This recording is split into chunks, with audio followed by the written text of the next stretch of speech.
Let's look at the subsequent part, which is to show that the Cartesian equation of the curve is x squared over 2y y squared. I think that's pretty okay. What we need to do is actually to combine these two together, these two equations here.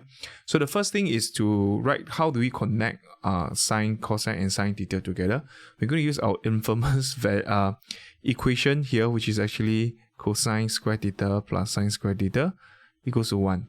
Okay, your whole goal is to make sure that you need to get rid of your cosine theta and sine theta. So this is a connecting equation here.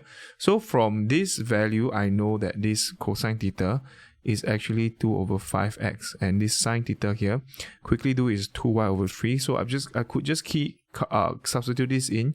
So 2 over 5x, right? So this is cosine, this is 2 over 5x squared plus sine, which is 2y over 3 squared equals to 1.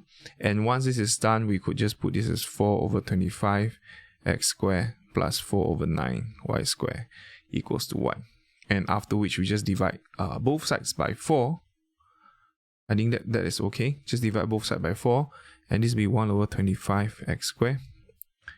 Is x squared over 25 and plus y squared over 9 equals to 1/4.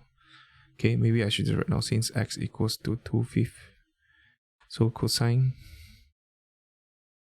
That's how I do this question here. I think it's pretty okay. Let's look at the subsequent part. Alright, the last part.